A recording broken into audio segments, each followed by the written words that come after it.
Assalamualaikum warahmatullahi wabarakatuh. Alhamdulillah, ketemu lagi dengan pembelajaran PAI hari ini. Untuk hari ini kita akan mempelajari materi baru, yaitu materi tentang toharoh. Apa itu toharoh? Nanti akan dibahas di materi hari ini. Sebelum kita melanjutkan ke pembelajaran, terlebih dahulu kita awali hari ini dengan bersama-sama membaca doa. Membaca doa dimulai. Alhamdulillah kita sudah mengawali hari ini dengan membaca doa bersama-sama. Untuk selanjutnya, Ustazah akan melanjutkan materi tentang toharoh. Toharoh di dalam ilmu fikih itu mempunyai dua pengertian. Yang pertama, pengertian secara bahasa, dan yang kedua pengertian secara istilah. Secara bahasa, toharoh berasal dari kata nazofah yang berarti kebersihan. Nah, kalau pengertian secara istilah di dalam ilmu fikih, toharoh mempunyai arti mencuci anggota tubuh tertentu dengan cara tertentu. Berarti di sini kita mengenal ada dua hal ya, yaitu ada cara dan ada dengan alat tertentu. Nah, caranya juga nanti macam-macam. Nah, toharoh ini bisa dilakukan dengan dua alat. Yang pertama dengan air, yang kedua dengan debu. Toharoh yang menggunakan air, contohnya adalah wudhu dan mandi janabat. Kalau toharoh yang menggunakan debu, contohnya adalah tayamum. Dalil yang menjelaskan tentang toharoh di dalam Al-Quran terdapat di surah Al-Baqarah ayat 222, yang artinya adalah, sesungguhnya Allah mencintai orang-orang yang bertaubat dan orang-orang yang membersihkan diri. Atau juga di dalam hadis yang diriwayatkan Baihaqi, Islam itu bersih, maka jagalah kebersihan dirimu, sesungguhnya tidak akan masuk surga kecuali orang-orang yang bersih. Nah, dari dua dalil ini menjelaskan bahwasanya toharoh atau menjaga kebersihan atau bersuci itu sangat dianjurkan di dalam Islam. Bahkan di sini disebutkan bahwa tidak akan masuk surga kecuali orang-orang yang bersih. Subhanallah ya. Jadi jagalah kebersihan, terutama ketika mau menjelang beribadah. Nah, untuk selanjutnya, macam-macam toharoh itu ada 4. Atau contoh toharoh itu ada 4. Yang pertama adalah wudhu, yang kedua adalah tayamum, yang ketiga istinja, dan yang keempat adalah mandi janabat. Nah, di bab yang ini Ustazah akan menjelaskan di poin yang pertama, yaitu tentang wudhu. Wudhu itu sendiri nanti akan dibagi menjadi beberapa subbab yang akan kita bahas.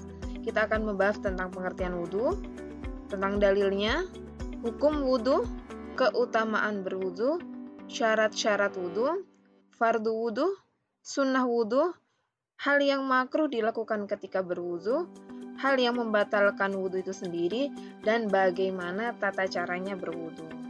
Kita masuk di pembahasan yang pertama, yaitu tentang pengertian. Wudhu ini berasal dari kata al-wado'ah secara bahasa, yang berarti yaitu kebaikan. Sedangkan secara istilah, pengertian wudhu adalah membasuh anggota badan tertentu dengan air yang suci lagi menyucikan, disertai niat untuk menghilangkan hadas kecil. Berarti wudhu ini hanya untuk menghilangkan hadas kecil. Kalau menghilangkan hadas besar dengan cara apa? Nanti dengan cara mandi janabat. Nah, jadi wudhu hanya untuk hadas kecil, dan juga memakai air yang suci lagi menyucikan. Jadi tidak cukup air yang suci saja ya. Selanjutnya, ini adalah dalil yang bagaimana ternyata wudhu itu mempunyai peran yang sangat penting di dalam Islam, terutama ketika seseorang itu menjelang beribadah. Di dalam surah Al-Maidah dijelaskan ayat yang ke-6, yaitu, hai orang-orang yang beriman, apabila kamu hendak mengerjakan sholat, maka basuhlah mukamu dan tanganmu sampai dengan siku, dan sapulah kepalamu, dan basuh kakimu sampai dengan kedua mata kaki. Ini adalah dalil yang menjelaskan bahwasanya seorang muslim dianjurkan untuk berwudu, terutama ketika sebelum melaksanakan sholat. Atau juga di dalam hadis yang diriwayatkan Bukhari, tidak diterima sholat seseorang yang hadas hingga ia berwudu. Jadi jelas ya bahwasanya wudu itu sangat dianjurkan. Keutamaan berwudu. Apa saja sih keutamaan bagi seseorang yang menjaga wudunya? Yaitu yang pertama adalah bersuci sebagian dari iman. Nah, wudu adalah sebagian dari bersuci. Maka seseorang yang menjaga wudunya, maka dia menjaga iman. Yang kedua, menghapus kesalahan. Tentunya bukan kesalahan atau dosa-dosa yang besar ya. Ini menghapus dosa-dosa yang kecil. Bercahaya pada hari kiamat. Ini juga menjadi keutamaan ketika kita bisa menjaga wudu. Yang keempat adalah menggugurkan dosa kecil dan meninggikan derajat. Nah, ini keutamaan yang keempat bagi seorang yang menjaga wudu. Dan yang kelima adalah amal yang mendorong dibukanya pintu surga. Nah, ini adalah 5 keutamaan ketika seseorang itu menjaga wudu. Bahkan dijelaskan juga bahwasanya tidaklah seorang dari kalian berwudu secara sempurna, kata Nabi SAW gitu ya, sehingga seorang itu dijaga keimanannya. Jadi ini adalah keutamaan bagi seseorang yang menjaga wudunya. Selanjutnya adalah syarat-syarat yang harus dipenuhi sehingga seseorang itu wajib melaksanakan wudu. Apa saja syaratnya? Syaratnya ada 6. Yang pertama harus beragama Islam. Yang kedua berakal. Jadi kalau orang gila itu nggak berkewajiban untuk berwudu ya. Maka syaratnya yang kedua adalah berakal. Yang ketiga adalah mumayyiz. Apa itu mumayyiz? Mumayyiz adalah seseorang yang sudah mampu membedakan mana yang baik dan mana yang buruk. Itu mumayyiz. Yang keempat adalah air suci dan menyucikan. Jadi tidak cukup air suci saja. Jadi di sini poinnya adalah air suci lagi menyucikan. Contohnya apa? Kalau air suci seperti minuman teh, kopi itu suci, tapi dia tidak menyucikan. Jadi kalau kalian misalnya mau wudu tidak boleh memakai air teh, kopi atau minuman-minuman yang manis, itu nggak boleh. Walaupun itu adalah air yang suci. Jadi harus air yang suci dan menyucikan. Yang selanjutnya adalah air yang diperbolehkan secara syariat. Maksudnya di sini adalah air yang diperbolehkan yang dalam mendapatkan air itu bukan dengan cara yang buruk. Misalnya, air hasil mencuri, air hasil merampas, itu tidak boleh digunakan karena tidak diperbolehkan secara syariat. Dan yang terakhir, yang keenam adalah tidak terhalang air sampai ke kulit. Jadi syarat wudu adalah tidak ada yang menghalangi air itu sampai ke kulit kita. Jadi kalau misalnya ada yang memakai kutek, yang kutek itu tahan air gitu ya, sehingga air itu tidak bisa meresap sampai menuju ke kuku, maka kutek itu harus dihilangkan terlebih dahulu sampai air itu bisa meresap ke kuku atau ke kulit langsung gitu. Jadi tidak ada yang menghalangi air sampai ke kulit. Jadi kalau ada sesuatu hal yang bisa menghalangi air sampai ke kulit, maka sesuatu itu harus dihilangkan terlebih dahulu. Nah, ini adalah syarat-syarat yang harus dipenuhi sebelum seseorang itu melaksanakan wudu. Selanjutnya adalah fardu. Fardu ini adalah sesuatu yang harus dilaksanakan di dalam wudu itu sendiri. Jika dari beberapa hal dalam fardu ini tidak dipenuhi, maka wudunya tidak sah dan harus diulangi lagi. Jadi mulai dari niat sampai berturut-turut ini tidak boleh ada yang terlewat. Nah, fardu wudu ada apa aja? Yang pertama adalah niat. Niat ini boleh cukup hanya di dalam hati, ataupun mau dilafalkan juga boleh, bebas. Yang kedua adalah membasuh muka. Yang ketiga, membasuh kedua tangan sampai siku. Yang keempat, mengusap kepala. Yang selanjutnya adalah tertib. Yang keenam adalah berturut-turut. Oh ya, ini ada yang terlewat ya. Setelah mengusap kepala, ada membasuh kaki sampai mata kaki. Jadi ada 7 fardu wudu. Jadi fardu wudu ini adalah sesuatu yang tidak boleh terlewatkan satupun ketika kita melaksanakan wudu. Ketika ada satu poin saja terlewat, maka wudu kita tidak sah dan harus mengulang mulai dari awal lagi. Ini adalah fardu wudu. Yang selanjutnya adalah sunnah. Nah, namanya juga sunnah ya, jadi boleh dilakukan, boleh tidak dilakukan. Jika dilakukan, maka akan mendapatkan keutamaan atau pahala yang lebih. Sunnah wudhu ini sangat banyak, jadi bisa dihitung sendiri ya. Yang tertampil di depan kalian, mulai dari membaca basmalah, mencuci telapak tangan, berkumur, bersiwak, menghirup air ke dalam hidung dan mengeluarkannya, mengusap telinga, menyela-nyela jenggot bagi laki-laki, membasuh anggota wudhu 3 kali. Nah, jadi wudhu itu sebenarnya nggak harus 3 kali. 1 kali saja itu sudah sah.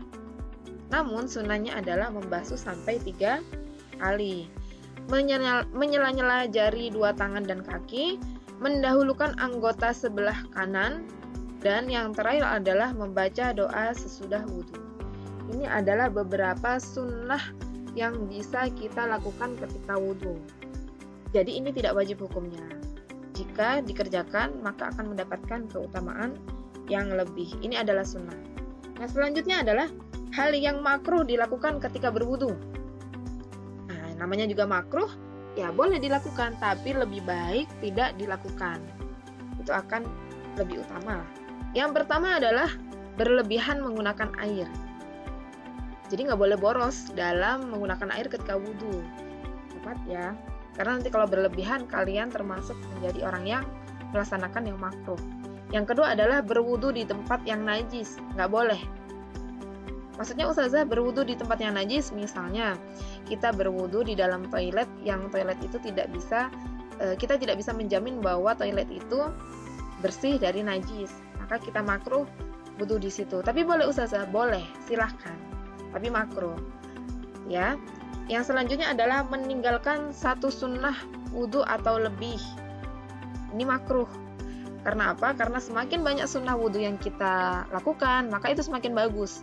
Tapi kalau meninggalkan sunnah wudhu 1 atau lebih atau banyak, maka itu makruh hukumnya. Yang keempat adalah berwudhu dengan bekas air yang digunakan bersuci oleh wanita. Ini nggak boleh.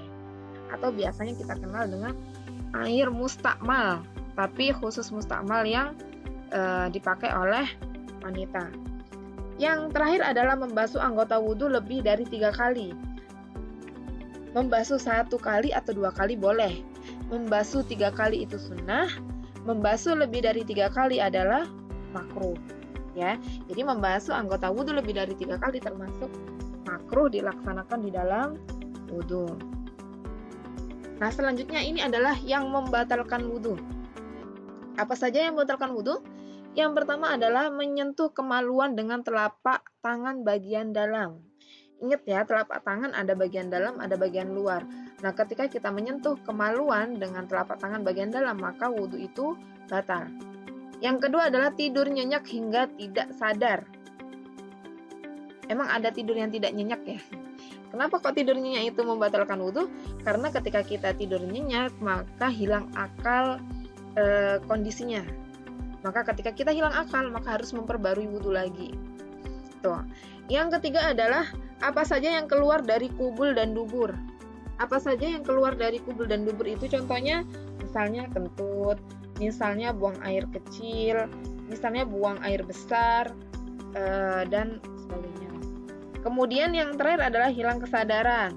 Misalnya mabuk, pingsan, gila. Maka ketika seseorang itu sudah sembuh dari gilanya, misalnya sudah sembuh, maka dia wajib untuk memperbarui wudhunya lagi. Atau juga orang yang pingsan.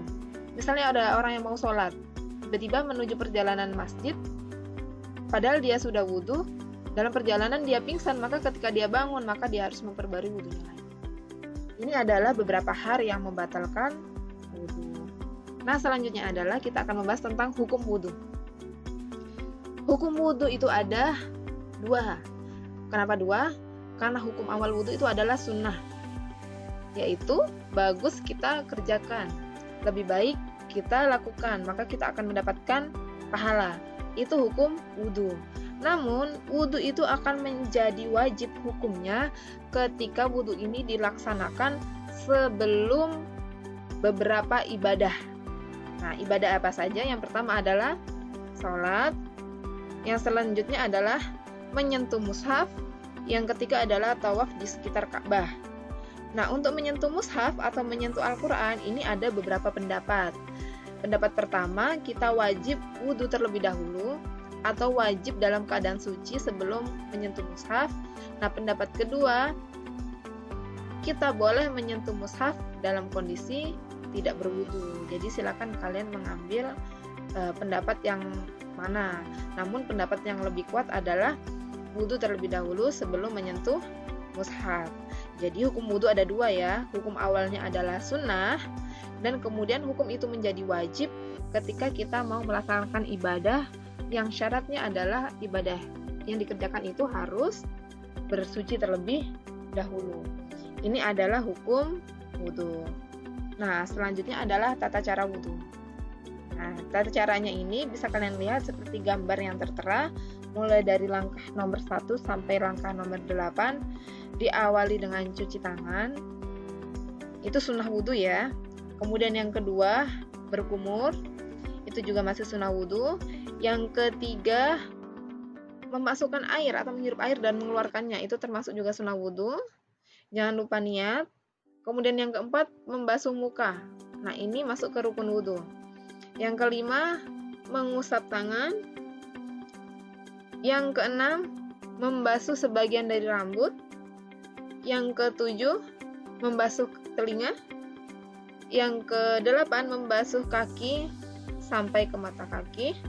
Dan yang terakhir adalah dilakukan secara berurut.